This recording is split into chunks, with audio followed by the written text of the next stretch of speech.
Hi, Melanie. So nice to meet you, and thank you so much for coming here. Hi, thank you for having me. It's such an honor. I'm so excited to have you.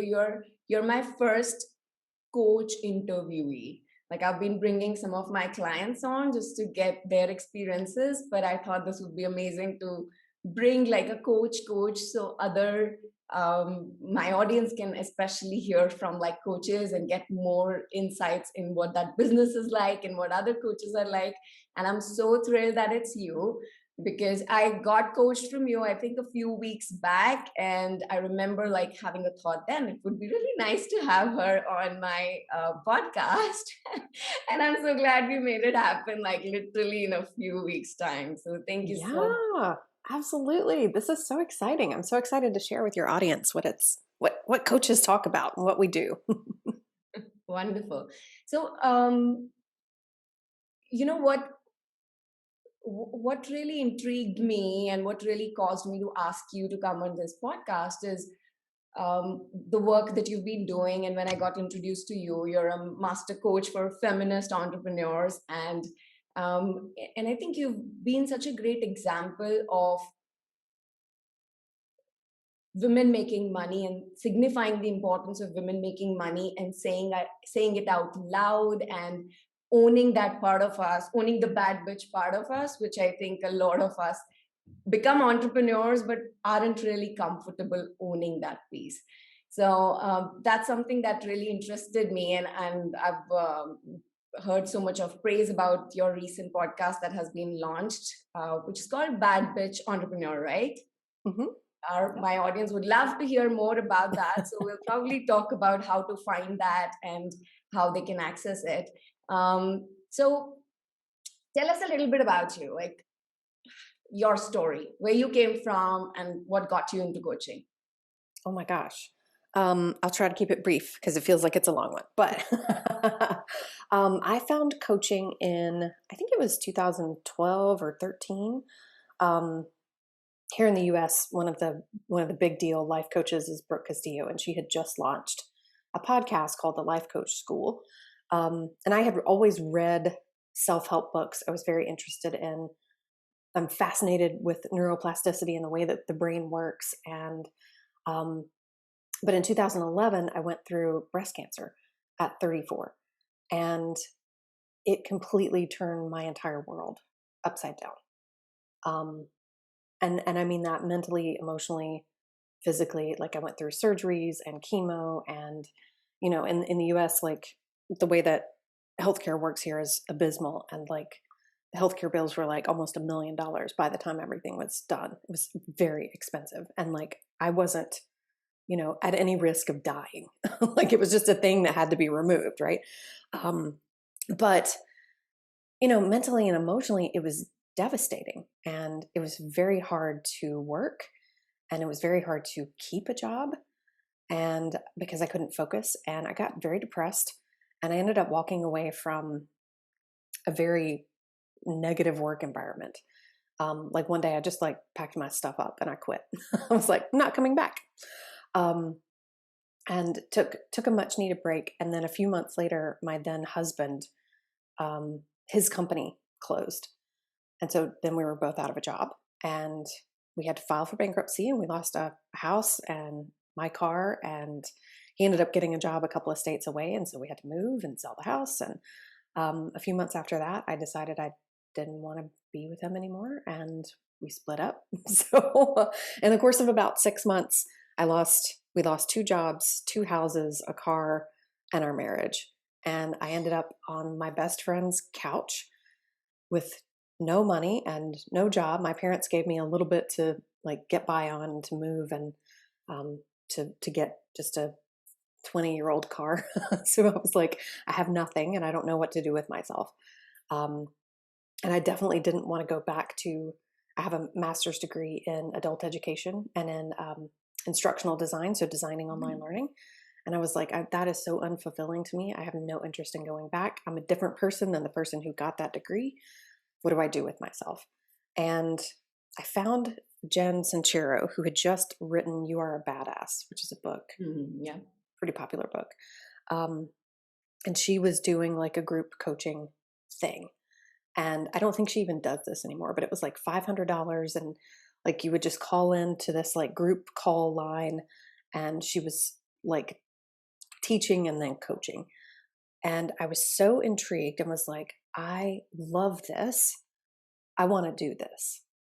So I went and found um, Brooke's podcast and listened intently to that. And then I was like, you know what, though? She's intimidating.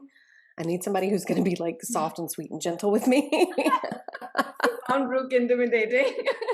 That's funny. God, yes. I think she would love to hear that. Oh my God, yes. I think she knows. People find her intimidating. But she just so, not that she's not kind, but she's very direct. Yes. And no BS. And I appreciated that, but I was also like, I feel attacked a lot. So I went to Martha Beck, who at the time was Oprah's life coach, Okay. and she had a coach certification program. So I went through that program, and then it took me a couple of years before I really started making money as a life coach. I found a job, ended up having 2 jobs and running my coaching business, and getting that business to grow and getting my brain in the right place that I could be a successful, consistent, disciplined entrepreneur. Like that took some time, but I would say it's definitely worth it. I'm in the mid 6 figures this year and aiming at $1 million next year. And it's just been an absolute blast. Yeah, and I want to say that out loud because for those who don't understand, our revenue, 6 figures, and a lot of my audience is across the world in India as well. So you are making multiple 6 figures this year, right? Yes. And you're targeting $1 million next year in terms of your Yes. revenue goal, right? That's so awesome. That sounds so awesome. And I know, the first time I heard Brooke talk about like her money goal in the podcast, I think it was a couple of years ago, I was like, what? Like, who talks about money so openly? And I think she was talking about Amy Porterfield and how when Amy talked about money so openly, how much liberation she got and how she got inspired to start doing that. And I've taken that so seriously because I feel like that is a part of the work we women have to do to really get comfortable with having those kind of goals and talking about them and feeling like we own them and we deserve that. So how has been that journey for you in terms of being at that kind of rock bottom to now almost getting to the verge of making $1 million every year, doing what you love doing? How's that journey been? Yeah, it's been really, really interesting. So like I'm with you. Like I totally talk really openly about money, but I didn't used to. And now I'm so used to it that I'm like, wait, people don't talk about money? What's happening here? And not to like glorify it, but just to normalize it. Like it's okay if you make money. It's okay if you don't make money. But let's be willing to talk about it. There doesn't have to be any shame around a number. Yeah. There doesn't have to be any failure mentality around a number or a lack of a number. And I think just us normalizing talking about what it's like to make money, what it's like to have money, what it's like to have money goals. Like, and I know here in the US, like our tendency as women is that's impolite to talk about money, which is part of why, I mean, there's a whole patriarchal structure involved, why women make less than men. But a piece of it is that we don't talk about money. We don't advocate for more money as often as we could. And we don't, like, part of the structure is that no one knows what anyone else is making. So there can't be any comparison and no one can come back and say, well, this guy is making $20,000 more a year than me. Yeah. What the hell? Like it's baked into the system. But we also have been, culturally trained not to talk about money. Yeah. And, until 1972 or 5 or 8 in the US, like women couldn't have their own bank account or get a credit card or manage their own finances. And so like, it's just baked into, and like I was 2 or 3 years old then. So like in my lifetime, my mother could not get a credit card in her name. or Hmm. bank account in her name. And so money was not considered our realm or something that we should even know about or be worried about. And so I think there's immense power in us having money conversations with each other and normalizing money conversations and normalizing having revenue goals for ourselves. Yeah. I don't see any shame in that. And I think that it's so important to talk about first, just first of all, to set that scene. Totally. um, and then like in, full disclosure, the first year of my business that I was a certified coach was 2015, I think. Was it 6 years ago? But the first year in my business, I made 4,000 US dollars. The second year in my business, I made 8,000. The third year in my business, I made 20. And my thinking was, okay, if I just keep doubling that ish every year, eventually I will get where I want to go in like 10 years. And then I hired a coach who helped me completely rethink about money, Stacey Bayman, in case you're curious. Hmm. She runs Make Money as a Life Coach podcast in the US. And she helped me rethink money and sales and all of the ickiness and shame that I felt about any of it. Like now all of that is, I've reworked all of that for myself. And the next year was my first $100,000 year. And then the last year was $200,000. And this year will be 500,000, if not more. Like that's just the minimum. That's where I know I'll be, but it may be more than that. And the next year will be 1 million. Yeah. And that's such a beautiful story because you know, knowing that making 4K, like I just love your thinking even at that time that you were at 4K US a year and then you got to 8K and somebody else could say, well, this is way less than what I would earn as an instructional designer and I'm not clearly made for this, I should just quit. But you're like, no, I'm doubling it. And now if I keep doubling it, it's going to be awesome in like 10 years. And I think that thought process itself shows a lot about you've always seen this as a long game, which is quite inspiring. Yeah, it's something that like it fulfills my soul to do it, and I love it with everything in my being. But that's not to say that there weren't parts of me that was like, maybe I should just stay in my job. What if it isn't working? What if I'm not really good at this? Like what if I'm just doing this because it feels good to me? And breaking myself of that, of seeing it as like a hobby and just a thing that I do on the side versus like, wait a minute, no, I'm very serious about this. This is my thing. I'm going to make it work. That shift probably happened sometime in 2018, 2019. But when I hired Stacey, I joined her first round of her 200K mastermind. Mhm. I was like at that breaking point. It was December 2018. I remember very clearly. I was like, if this thing, I'm tired of spending money on coaching because my expectation was I'm going to spend money on these programs. I'm going to give money to these people who have done it before, and they are going to help me do it. I Mm. didn't see what I needed to be doing in order for it to go. Mhm. And so I was like, I've spent a lot of money. I've invested a lot in myself. I've invested a lot in this business. I wasn't even saying invested in myself. I've invested a lot in making this business go. I Mm. wasn't seeing even my mental and emotional piece of it. And yeah, like I was at that breaking point. I was like, if this doesn't work, I'm done. This is the last time, which I think was probably why I threw myself into it because I was like, I'll just do whatever she tells me to do. I'm going to be mad at her the whole time. And I was. But I'm just going to do whatever she tells me to do because I really want this to work. And I really wanted to make a difference. And it's so awesome that now you get to actually work with other women and help them make more money, right? And I would love to hear your thoughts on why do you think it's important for women to earn money? And part of that, I would share with you that, a lot of times I've gotten into consults with women in India. And these women are like super talented. They have a lot more capability and they're not really happy in their jobs. So when they think about doing something they love doing, they want to do it, but they're like, oh, but I don't want to make more money doing it. And I don't care about the money. Money is not the main factor.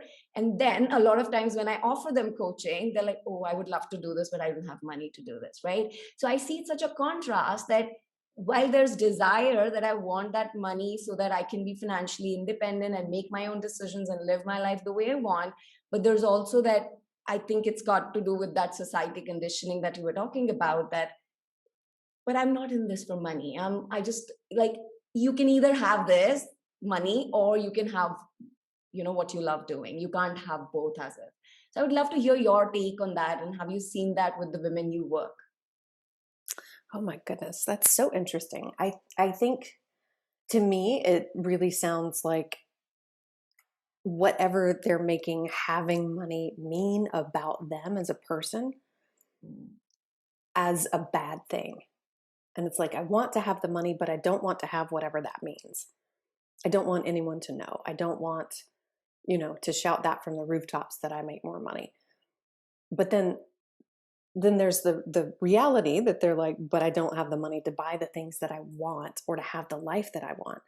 And it's just, to me, it's like this mental fundamental like cognitive dissonance that's so inherent to our ownership of our power as a human being, as a woman. And I think it's so important for us to rethink the way that we think about what it means to have money and to rethink what it means about how we spend our money and whether or not we can do what we love and make money. Like, why not? Why does doing what you love have to equal being a pauper? Those two things aren't mutually exclusive. Because I think about, like, I had a client the other day who grew up in India who said, yeah, when I think about like doing the things, saying all the things that I want to say and just being fully me and making money doing it, I actually see me living in a tent and being poor. And I was like, that's so interesting, because let's go look for examples of people who are deeply spiritual and who make a lot of money. And there are plenty out there. There's Wayne Dyer, who's very into the self-help. He was a multimillionaire. Deepak Chopra, very wealthy. Oprah, very spiritual, very wealthy. Like, there are lots and lots of examples of these people in the world who are doing the thing that they love and helping a lot of people and who happen to make a lot of money. And I think that, I wonder, for your listeners, if it's a thing where it's like making money equals greedy or making money equals bad person. And so I can't do what I love and be a bad person. Yeah. And so, Yeah. go ahead. I think there's some element of that for sure. I feel like now it feels very distant, but I feel like when I had just started out, I also felt like it makes me somehow more show offy. And, if I'm even kind of talking about the money, which I, by the way, love that I was able to get those promotions in my corporate job and I was making so much money. But it was like, you were proud of that, but you don't want to say it because it will somehow offend people. I think there's that element of it that I can relate with. But of course there's different feelings associated with it. And in my experience, what I've now seen is that this whole idea of that I can either do what I love doing or I can make money does come from that money scarcity mindset, right? Which I think is probably, I'm again generalizing, but I think it's Sorry. Snuck up on me. I You were think saying. it does come from that generalizing of um, like the scarcity, money scarcity mindset that we come from. And I think while it's in US, I feel like in countries which are still not as developed as US, probably there's a little bit of additional scarcity mindset because of just our history and being robbed and not having enough for the needs. But now we feel like we're taking that mindset along and we're not really challenging some of those beliefs. So even when there is abundant money and possibilities to earn money doing anything that you love, doing, right? But I don't think we have really, like, a lot of women especially have internalized that they can use their talents and make that much money. So I'm curious what other big blocks you see when you work with women and help them earn more money. What other pieces come up as like patterns in women which stop them from making the money using their talents? Yeah, well, I think it's such a thing that we have a lot of shame when we make money. So like I'm even in a Facebook group with um it's it's like a Peloton and like wealthy women group. Okay. And so often women will post in this group and say things like, I can't share this on with my friends. I can't share this with my main timeline. This is the only place I can talk about this $6,000 bracelet or this $10,000 purse. Or there's so much shame they won't even go talk to their friends about Mm. their things that everyone knows they have because they wear. It's like, we can see you in case you forgot. We can get an idea that you probably have money. This is why hide it? Why keep it in almost like literally in like an internet closet? Why do that? And I think there's shame around having money and there's shame around not having money. There's Mm. just shame around money. We shouldn't talk about it. We shouldn't earn it. We shouldn't ask for more. We shouldn't tell people we have it. We shouldn't tell people we don't have it. And that whatever that number is means something about me as a human. And I just want to like, let's just like break that right now. It does not. It's just a number. It doesn't mean anything. It's like, even like the money itself, it's just paper. It's just metal that we've assigned value to. And then culturally, we absorb that as value about ourselves, as meaning about ourselves. And I, the way that I think about women making money is that what we miss is that the more money we make, the more power that we have to make a difference where we want to make a difference. And unfortunately, that's just the way that the world works, is that money equals power. And it's not to say like power over, but it's like power to make change. And so when I'm coaching my clients, what I'm really thinking about and what I encourage them to think about is like, this isn't, yes, this is money for you because you are brilliant and talented and you deserve to be paid for your work more than you probably think, more money than you probably think. And let's think about the impact that you want to have in the world. You don't want to make less because that means less impact in the world. So one of my missions in giving back is to give to political causes, nonprofits, candidates who are making a difference for all the marginalized humans in the US. And I want to be able to give at a really large amount. I would love to be able to move a political needle with my money. To be able to say, I gave so much money to this policy, to the people who are writing this policy, to the people who are voting for this policy, if that's the way it has to work, that I helped make that policy happen. I did that. I would love that kind of political power in the US, right? It takes a lot of money to do that. And it's and not even for me, it's so that I want to make the difference for the people. I want to make a huge difference for the people that I love and care about. And I think that that's true for all of us. Like we all have some ways that we want to make a difference for our community.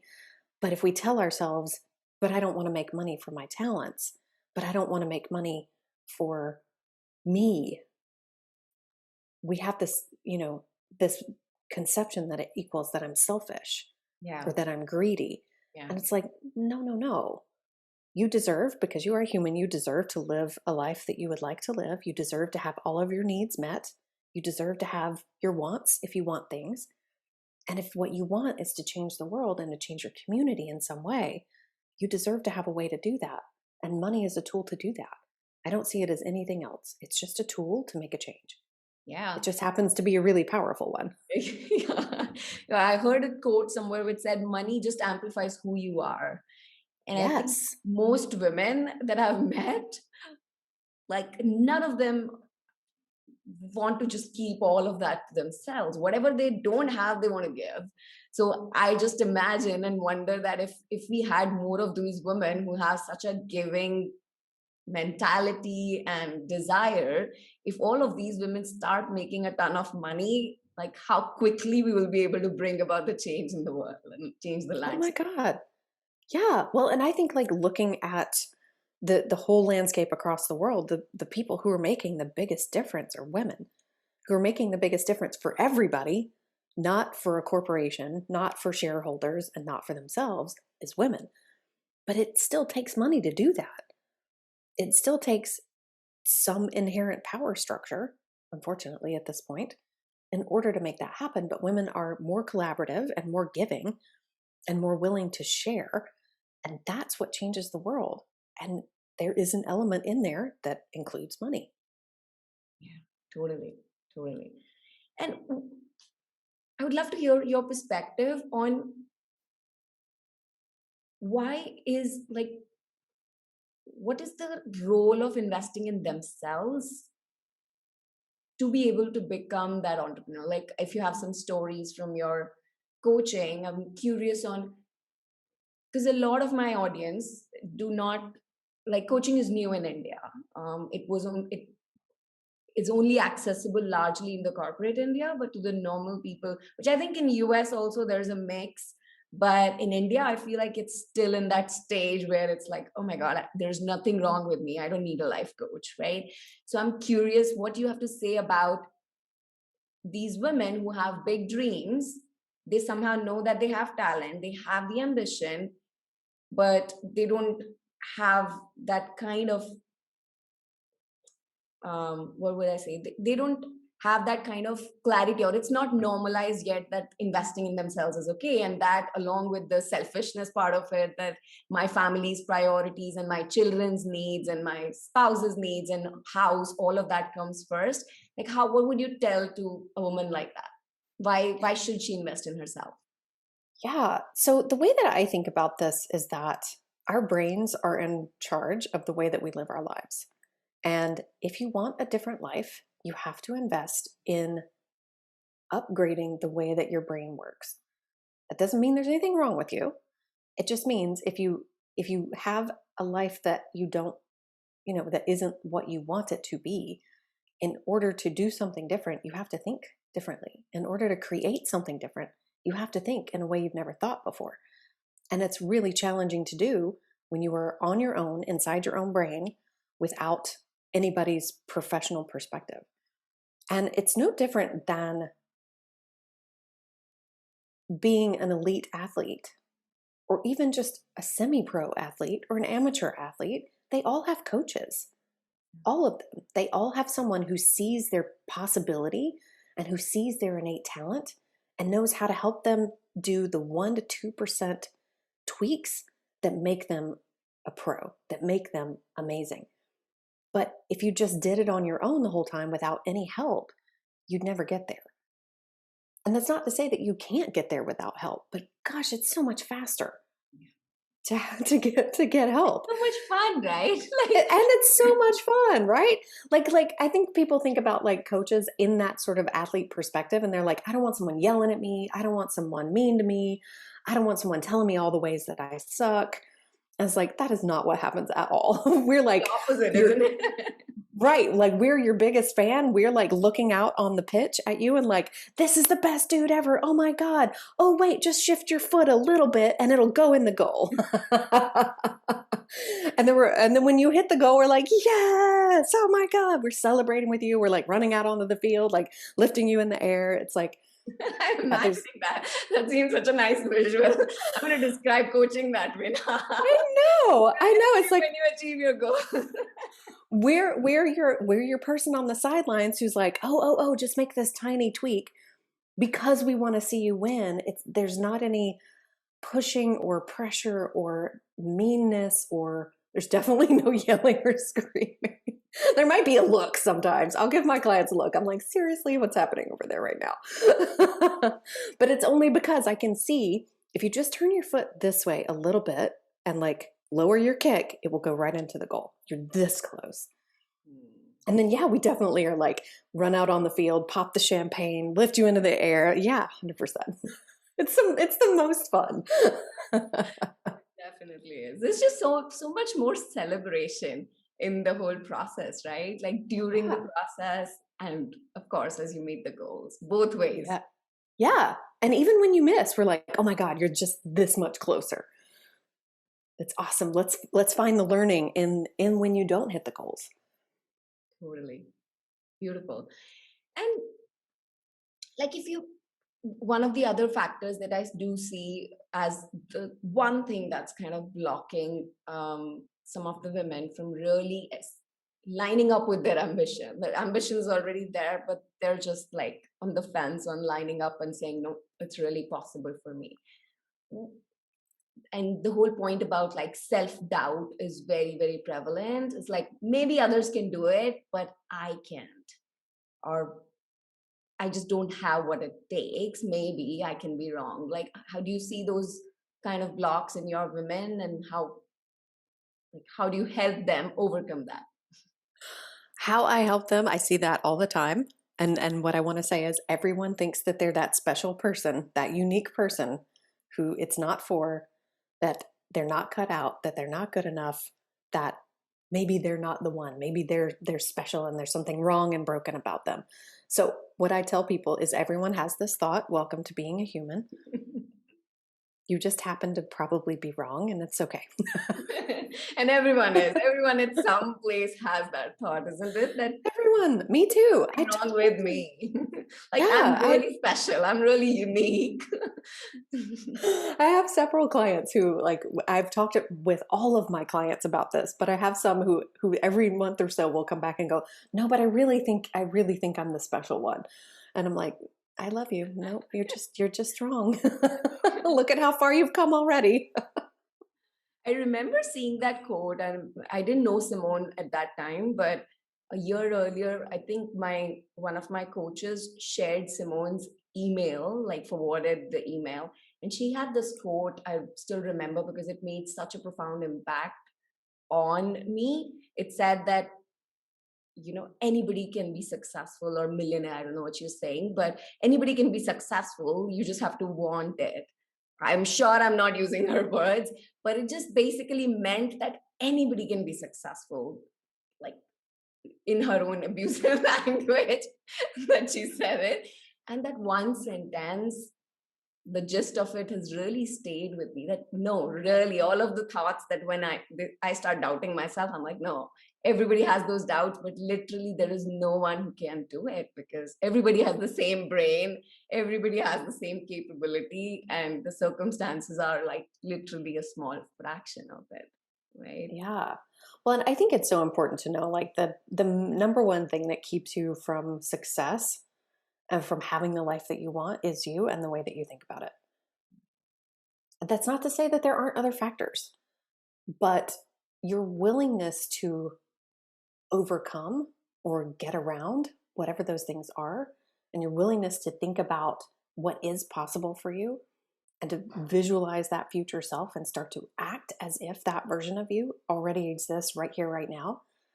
That I think is my most number one powerful tool that I use with my clients is like, okay, what would you from this time next year who's already hit the goal that you want, who already has the life that you want, what would that version of you tell this version of you today to do? They almost always know the answer. They just aren't, they're just thinking about it from today's brain and not tomorrow's brain. Yeah. Yeah, that future exercise is so powerful. Yeah. Really. Wonderful. So tell us something fun about you. Oh my What gosh. probably very few people know. It would be exciting to have that. Oh my God, there's so many things. I'm like, how much time do you have? Oh, that's amazing. Start away. We will extend this as long as we need to. Oh my gosh. Well, I met my partner, we used to work together about 10 years ago. And one of the ways that we reconnected when we were both outside of our relationships, we met and we were both in relationships, and then both of our relationships were sort of collapsed at the same time. But a thing that we really bonded over is there's this like project in some US cities called the Free Art Project. And it is basically an Instagram scavenger hunt where artists make a little piece of art that's like usually no more than like 4 by 4 inches. And they will, they have their Instagram account and they will go like place this art somewhere out in the world, public, and then take a picture with hints to the location in it, and then post. And people who follow that artist will go run and try to beat other people to pick up this piece of art. Wow. And so the summer of 2016, we basically went all in on free art in Atlanta, in the Atlanta area. And it became like kind of a dangerous scavenger hunt. Like people went crazy this one summer, and like I guess like this whole year it was really like at its peak. And there were probably 100 artists dropping art all over the city, and probably 500 people or more like constantly on alert for, oh, so-and-so's dropping this piece of art, I'm going to race to get it. And like, we almost got into a fist fight with somebody at Halloween. Because like we got there at the exact same time and both people's hands touched this piece of art. Was the art piece still in the right shape, or was it was still intact, but like we almost like came to blows. Like we were stopping traffic and like people were jumping out of their cars like to get this piece of art, and like foot races. So like I know exactly where that is. I'm racing to get that thing. It was after that experience, we were like, you know what? We're gonna like just back off a little bit because people are real serious about this, and it's just a piece of art, man. The image that's coming to my mind is the Black Friday sales that typically. Yes. It was very much like that. Yes. It was like, don't you make off with that VCR. That's my VCR. That's quite interesting. I wonder if there's anything like that in India. I have never heard of this before. I'm going to check it out. I'm going to see. If not, I'm going to start one. It's a very weird niche thing, but we love art and we love artists, and we especially love like street art, like graffiti and murals, and we love like driving around cities and seeing their street art, and yeah, we love it. We think it's beautiful. And so, yeah, we're very fascinated by, and we got involved too, like as artists, we were one of the people also dropping art and chasing art. Oh. And so, yeah, it became like this, it was a really fun time and a fun community and a fun experience, but it had moments of intensity. And fist fights. And fist fights, almost fist fights, yes. Wonderful. And how do you combine now like fun with your business? Like, I would love to hear you describe, first of all, how many hours you work. We've already heard the money you make, but I want to like call it out. I want to hear what is the number of hours that you actually put in, and how do you make it fun? Because that's the other belief that we often deal with, is that for being successful, you have to work in a lot of hours and you can't really have fun. And that's the fear, I think, which blocks women quite a lot in taking that leap. Sure. Well, right before I went full time into my business, I was working, I technically had 3 jobs. So I had a day job that was 9 to 5, but it was remote. So I could work over the internet, like a full-time. But it was a full-time job. Wow. Okay. But I was also really good at that job and really fast and efficient. And so I could basically work 3 or 4 hours a day in my day job and do other things. So as long as I looked present and responded promptly, I could do other things, right? The second job that I had at that time was I was working for another coach and doing sales calls for her For her, she has a big program. And then my third job was I was coaching my people and marketing for myself. And I would keep like a time log of like how much time am I spending in each of these things, and it was always 30 30 30 ish. But once I made once I surpassed my corporate income in my coaching practice, I quit the job with the other coach. And then 2 months later, I quit my day job and went 100% in. And that was probably the scariest thing I've ever done. Taking the leap to go taking the leap. Even after you had actually surpassed that income. Even after, because I was like, but what if that was a fluke? What if I can't do it again? What if this is all I ever make? And now I mean, I work 40 hours a week, but that's not to say that I don't have a lot of fun doing it. And it isn't always 40 hours a week. Sometimes it is a little bit more, and sometimes it's a little bit less, but the a little bit more is always intentionally. So right now I'm launching, I have a group mastermind that I launch every quarter this year. Next year it will be twice a year. But so this year I'm like really learning how to launch a group and run a group, and learning, what exactly do I want that group to look like for the next 10 years. And so sometimes right now I'm intentionally overworking, but it's because I made a decision. I'm preloading a whole lot of work so that in August I can be present for the live event. I'm going to be in Chicago for a week. The week after that, I will be in Cabo, Mexico at my mastermind. And 2 weeks into October, I'm going to be on honeymoon in Kauai. So I'm intentionally overworking a little bit right now in order for all the things to be taken care of in August, all of the launch things to be done ahead of time, so that in July, I'm basically chilling. I'm not overstressing and overworking and hustling to make sure all the things are done for the August mastermind. So I'm doing it now so that I can have more fun and rest later. But I think part of it for me is really like I plan my free time and my fun time first. And so this Saturday, I'm meeting a client and a friend for lunch. We're having some people over for the first time in a year and a half since the pandemic. And that's intentional fun time. So even today, I'm scooting things over from Friday that I would normally do on Friday today so that I can rest tomorrow, so that I can have lots of fun on Saturday.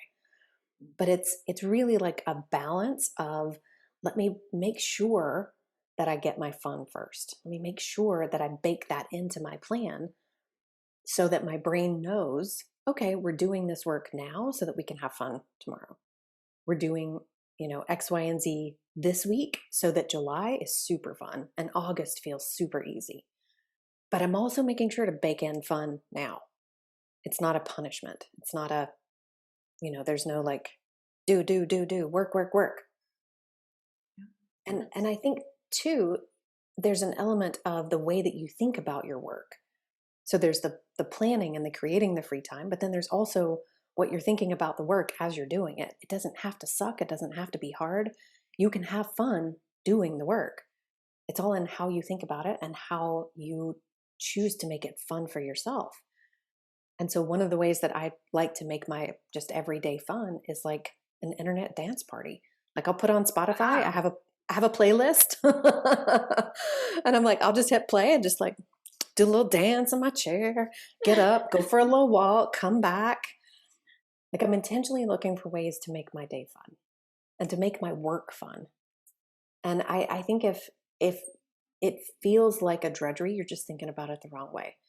You're forgetting all of the people that you're helping. You're forgetting all of the impact that you're making.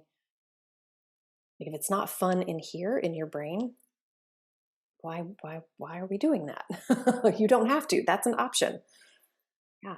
Totally, totally. The dance party sounds a lot of fun. I'm going to do that too.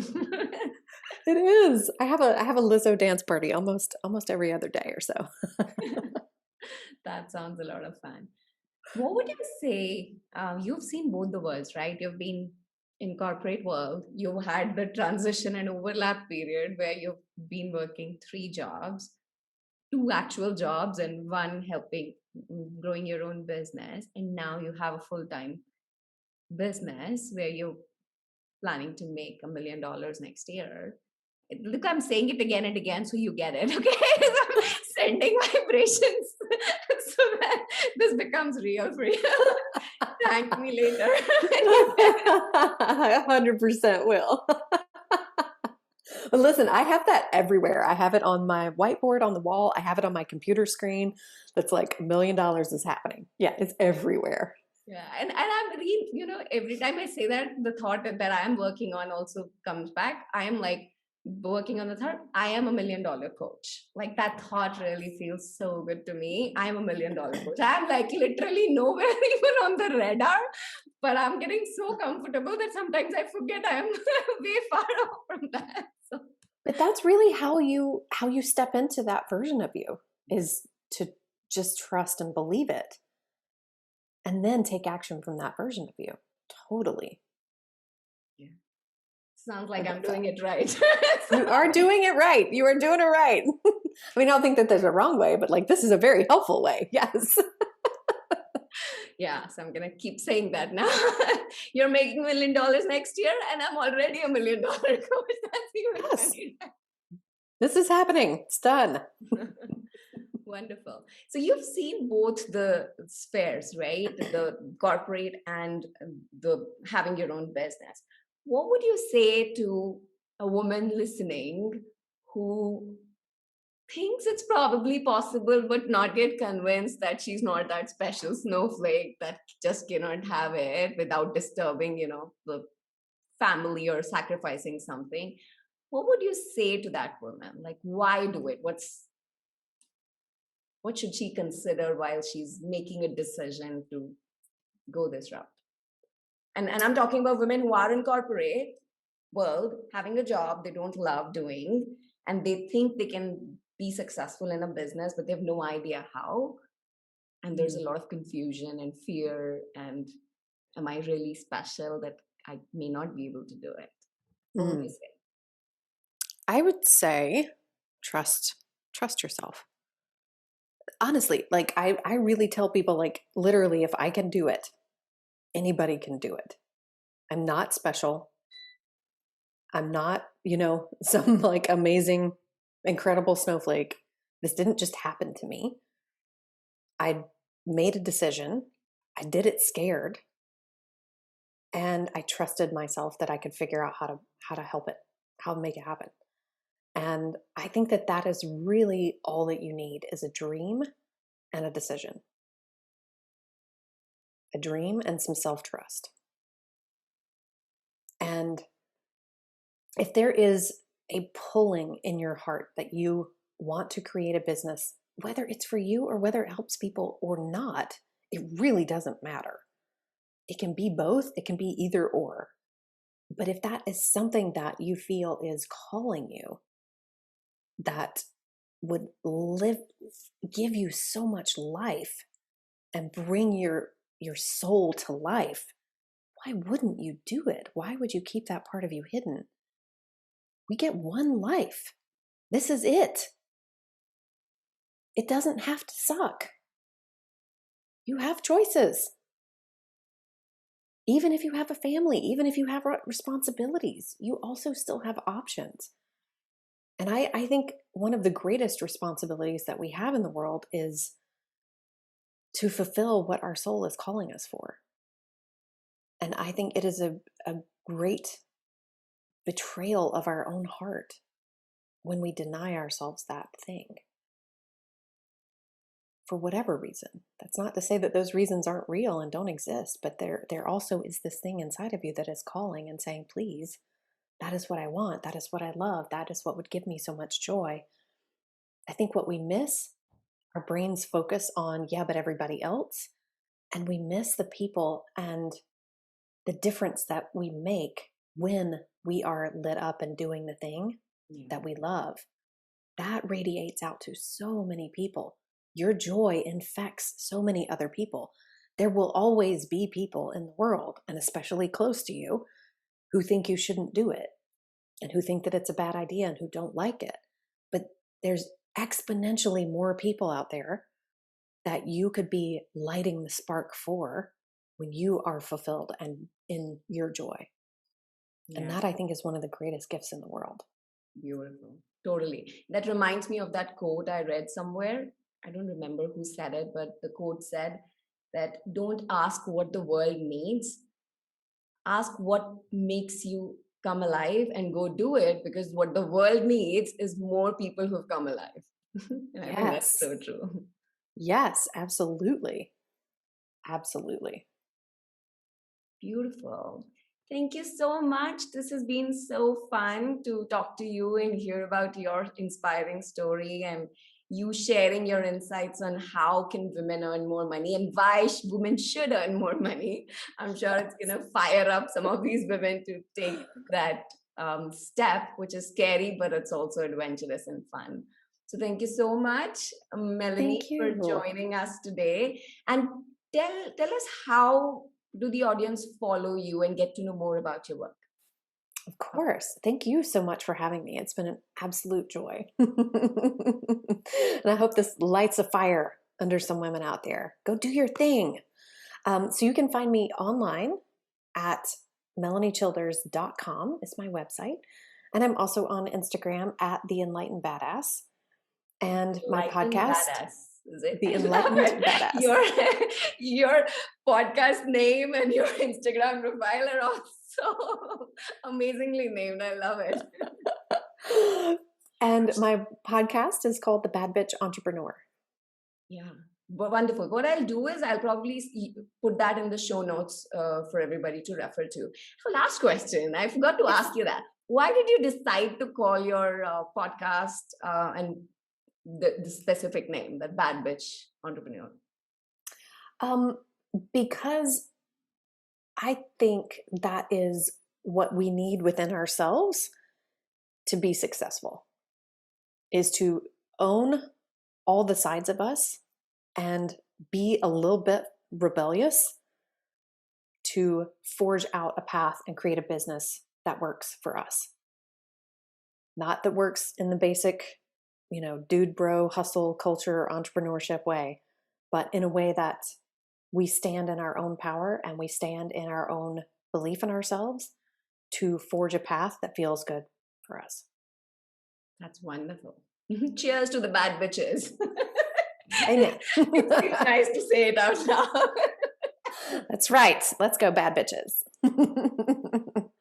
Awesome. It's been a pleasure, Melanie. Thank you so much for saying yes to coming on the podcast, even though we didn't know each other as well before. But I'm so thrilled, and I'm gonna keep looking for you on the radar to see how quickly you make the $1 million, and I can come and say, look, this is the energy. I will definitely be sharing. Everybody will know. Awesome. It's been a pleasure. Thank you so much, Melanie. Thanks, everyone. Thank you. Bye. Bye.